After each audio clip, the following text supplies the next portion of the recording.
दोस्तों, कई ऐसे पौधे होते हैं जिनका सीधा संबंध हमारे अच्छे स्वास्थ्य से है। तो ऐसे पौधों को हमें अपने गार्डन में ज़रूर लगाना चाहिए। और ये बहुत ही साधारण से पौधे हैं जिनका रख रखाव भी बड़ा आसान है, और लेकिन इनका जो गुण है, जो इनका आयुर्वेदिक गुण है, वो बहुत ज़्यादा है। तो दोस्तों, इनमें सबसे पहला नाम आता है तुलसी जी का। धार्मिक रूप से तुलसी के पौधे को काफ़ी पवित्र तो माना ही जाता है, लेकिन आयुर्वेद में तुलसी को एक औषधि पौधा माना जाता है जो व्यक्ति को कई रोगों से बचाता है। तुलसी हमारे स्वास्थ्य के लिए बेहद फायदेमंद होती है। सुबह के समय खाली पेट तुलसी खाना अधिक कारगर साबित हो सकता है। कई पोषक तत्वों से भरपूर तुलसी शरीर की छोटी से छोटी और बड़ी से बड़ी जो बीमारियां होती हैं उनको ठीक करने में ये मददगार साबित होती है। औषधीय गुणों से भरपूर तुलसी आयुर्वेद में कई तरह से इस्तेमाल की जाती है। तुलसी में एंटीबैक्टीरियल प्रॉपर्टीज़ होती है जो पेट से संबंधित परेशानियां जैसे पाचन में, पेट में जलन, एसिडिटी, इन सब दिक्कतों को दूर करने में मदद करती है। वहीं बॉडी के लिए पीएच लेवल को भी मेंटेन करने में तुलसी काफ़ी कारगर होती है। और इसके जो सूखे बीज होते हैं इनका हम काढ़ा बना करके पी सकते हैं। और जो अन्य बीमारियां होती हैं जैसे जाड़े के समय या बरसात के समय जो वायरस जनित बीमारियां होती हैं उसमें ये बड़ी कारगर है। तो दोस्तों, ये जो दूसरा पौधा है ये है एलोवेरा का पौधा। तो एलोवेरा का पौधा, जिसको हम घृतकुमारी या ग्वारपाठा भी कहते हैं, ये तमाम रोगों में बहुत ही गुणकारी माना जाता है। ख़ास तौर से अगर बालों में इसके गूदे का प्रयोग नियमित रूप से करें तो बाल काफ़ी मजबूत, काले और घने हो जाते हैं। दोस्तों, इसमें भी एंटीबैक्टीरियल प्रॉपर्टीज़ होती है। तो सिर में अगर कहीं फंगस वगैरह, ख़ास तौर से बरसात के दिनों में आपने देखा होगा कि सिर में फंगस लगने, बाल झड़ने की शिकायत हो जाती है। तो अगर आप इसका प्रयोग, इसके गूदे का प्रयोग नियमित रूप से अपने बाल में करते हैं तो ये सारी प्रॉब्लम जड़ से समाप्त हो जाती है। और इस पौधे का, इसको एक पौधा आप लगा लें तो ये ढेर सारा पौधा मल्टीप्लाई हो जाता है, यानी इसमें प्रोपेगेशन बहुत तेज़ी से होता है।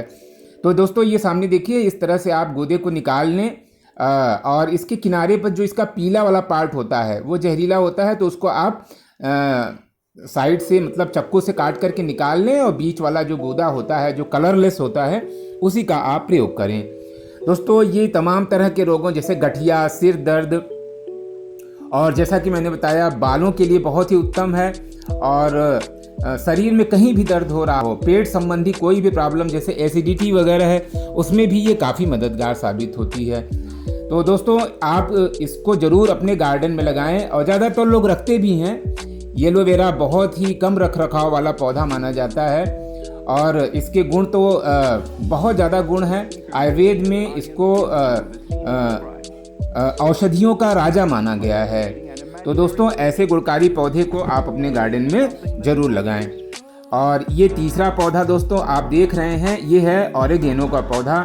तो ऑरिगेनो का पौधा वास्तव में इसको कई लोग अजवाइन का पौधा मानते हैं, क्योंकि इसकी पत्तियों में अजवाइन की महक आती है।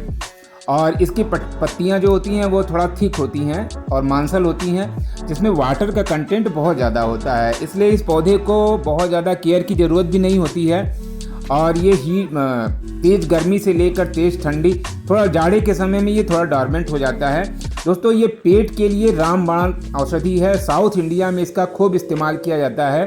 और पास्ता, पिज्ज़ा जो आप खाते हैं उसमें जो ऊपर से जो पाउडर डाला जाता है वो इसी का ऑरिगेनो पाउडर होता है।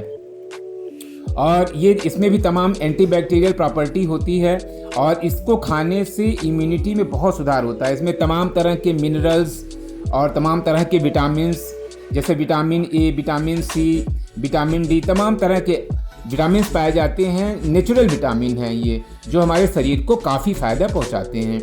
और इसमें फ्री रेडिकल्स भी पाए जाते हैं जो कि ओल्ड एज फैक्टर्स को कम करने में काफ़ी मददगार साबित होते हैं। फ्रेंड्स, बहुत कम लोग इसके बारे में जानते हैं, लेकिन जो इसको अपने गार्डन में लगा लेता है वो इसके गुणों का मुरीद हो जाता है।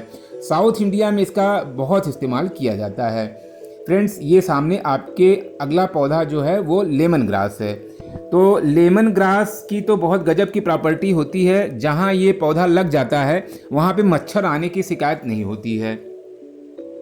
और अगर आप इसकी पत्तियों को चाय में डाल करके पीते हैं तो चाय की जो क्वालिटी होती है वो बहुत ज़बरदस्त हो जाती है, बहुत टेस्टी चाय बनती है। और साथ ही साथ वो सीधे हमारे हेल्थ पर असर डालती है, यानी हमारे हेल्थ को, यानी जो हमारी इम्यूनिटी पावर है उसको बढ़ाने में ये मददगार साबित होती है। इसको बड़े आराम से आप लगा सकते हैं। इसमें मधुमेह को कंट्रोल करने, हाई बीपी को कंट्रोल करने की बहुत ही गजब की क्षमता होती है। और मसूड़ों में सूजन और शरीर में जो भी सूजन की शिकायत होती है वो उसमें इसका बहुत ही प्रयोग किया जाता है। फ्रेंड्स, इस पौधे को आप अपने गार्डन में ज़रूर लगाएं और एक पौधा बस आप लगा लें, आप देखेंगे कि इससे ढेर सारे पौधे डेवलप हो जाएंगे। और इसका काढ़ा बहुत अच्छा बनता है, जो कि सर्दी, जुकाम और सांस के रोगों में बहुत ही गजब का फ़ायदेमंद होता है। तो अगला पौधा है यानी मीठी नीम, जिसको हम करी पत्ता भी बोलते हैं। इसका जो आयुर्वेद में बहुत ही गुणगान किया गया है और ये नेचुरल हेयर ड्रायर है, यानी इसको अगर पीस करके नियमित रूप से अगर बालों में लगाया जाए तो बाल प्राकृतिक रूप से काले हो जाते हैं, घने हो जाते हैं और खूब मजबूत हो जाते हैं। साथ ही साथ बालों का जो चमक होता है वो भी काफ़ी ज़्यादा बढ़ जाता है। अगर इस पत्ती को सुबह सुबह खाली पेट 2-3 पत्तियों को अगर चबाया जाए तो तमाम तरह की जो प्रॉब्लम आजकल हो रही हैं, जैसे डायबिटीज और हाई बीपी, उनकी जो शिकायत होती है वो दूर करने में ये काफ़ी मददगार साबित होती है। दोस्तों, कोई भी चीज़ आयुर्वेद में एक दिन में फ़ायदा नहीं करती है। अगर हम उसका नियमित रूप से सेवन करते हैं संतुलित मात्रा में तो हमारे शरीर के लिए वो बहुत फ़ायदेमंद होती है। और ये मीठी नीम यानी करी पत्ता तो हमारे किचन का अब ये बहुत ही इम्पॉर्टेंट पार्ट बन गया है। और तमाम तरह की जो डिशेस बनाए जाते हैं उसमें करी पत्ते का इस्तेमाल बहुत ज़्यादा किया जाता है। और ये देखिए, ये है अगला पौधा है नीम। नीम हालांकि एक बड़ा वृक्ष होता है, लेकिन आप इसको एक छोटे से गमले में ज़रूर लगाइए, क्योंकि इसमें तमाम तरह के गुण होते हैं। ख़ास तौर से बरसात के समय में जो तरह तरह के कीड़ों के काट लेने या मच्छर काट लेने से जो प्रॉब्लम हो जाती है उसको दूर करने में इसकी पत्तियां बहुत मददगार हैं। और इसमें भी एंटीबैक्टीरियल प्रॉपर्टीज़ होती हैं और ये इम्यूनिटी को बढ़ाने में काफ़ी मददगार साबित होता है। इसकी पत्तियां नियमित रूप से अगर सेवन किया जाए तो ब्लड के शुद्धिकरण यानी ब्लड प्योरीफायर का भी ये काम करता है, जिससे कि शरीर में जो फोड़े फुंसियाँ वगैरह होती हैं, बहुत पिंपल्स वगैरह होते हैं, वो सब नहीं निकलते हैं। तो ये देखिए, एक छोटे से पॉट में मैंने इसको लगा रखा है और जितनी आवश्यकता की पत्तियाँ होती हैं वो मुझे मिल जाती हैं। फ्रेंड्स, ये अगला पौधा आपके सामने है, बहुत ही पवित्र बेल का पौधा, जो कि भगवान शंकर को बहुत ही प्रिय है।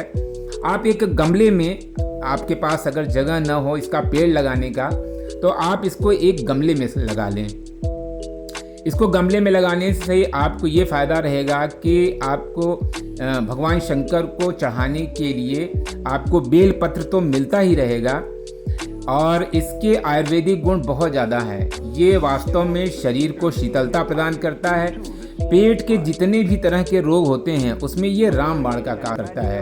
हमारे हार्ट को स्वस्थ रखने में अगर इसकी 2-3 पत्तियां अगर डेली खाई जाएं तो हार्ट में जो एबनॉर्मल जो धड़कन होती है उसको ये नॉर्मल करता है। लेकिन ये है कि शर्त ये है कि इसका नियमित रूप से सेवन किया जाए। हाई ब्लड प्रेशर और डायबिटीज दोनों में ये भारी माना गया है आयुर्वेद में। तो आप इसको गमले में लगाएं, अगर आपके पास ज़मीन ना हो तो गमले में लगा लें। अगला पौधा है ये मिंट का पौधा। मिंट का पौधा यानी पुदीना। दोस्तों, पुदीना तो बहुत ही गजब की चीज़ है। आजकल देख रहे हैं इतनी गर्मी पड़ रही है, लू के थपेड़े चारों तरफ लोगों को परेशान किए हुए हैं। तो अगर इसका शरबत बना करके पिया जाए, आम की जो भी सामग्री होती है उसमें ये अनिवार्य होता है। और ये है धनिया। धनिया हालांकि सब्जी वर्ग में आता है, लेकिन आयुर्वेदिक प्रॉपर्टीज़ इसकी बहुत ज़्यादा होती हैं और आप इसको हर मौसम में लगा सकते हैं। छोटे से पॉट में इसका बीज छिड़क दें और ताज़ी ताज़ी धनिया आपको मिलेगी। दोस्तों ये हमारे शरीर की इम्यूनिटी और एनर्जी लेवल को बढ़ाने में काफ़ी मददगार साबित होता है, साथ ही साथ भूख को भी बढ़ाता है। तो ये रहे पौधे।